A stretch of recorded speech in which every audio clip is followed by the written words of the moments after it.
At about 4,000 acres, Merlot is the third most planted grape in Napa.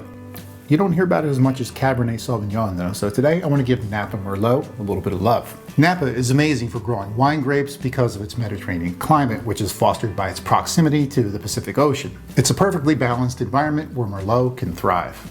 Napa has quite a few microclimates and can be further broken down into 16 distinct subregions. One of the best for Merlot is Rutherford. Founded in the 1860s, Rutherford sits about midway in the Napa Valley, meaning that it's not too close to the San Pablo Bay as to be too cold, and not too far up north as to be too hot. The wines here are said to have an extra special quality about them too, a sort of powdered cocoa flavor that the locals refer to as Rutherford Dust. These wines are from the iconic Rutherford Hill Winery, which was founded in 1971, and they were literally the first in Rutherford to plant Merlot. These two blends here are predominantly Merlot, with some Cabernet Franc, and one of them has hints of Malbec and Petit Verdot for added complexity. The Stagecoach Vineyard sits at an elevation of 12 to 1,700 feet in the foothills of the Vaca Mountains, and the soils there are volcanic with a mix of red clay and stone. The grapes get plenty of sun exposure at that elevation, and together with the soil composition create these concentrated reds that are really intense in fruit flavors and minerals.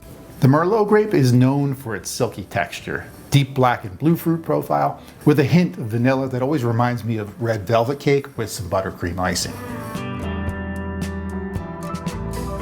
There's so much complexity in these wines, from fresh fruit to dried herbs, licorice, leather and tobacco, even a little black pepper. And I'm not really getting that Rutherford Dust so much on the nose as I am on the palate. It's more of a mouthfeel, kind of a tannin thing. One outstanding characteristic in both of these wines is graphite, which is a side effect of those volcanic soils that the grapes grow in.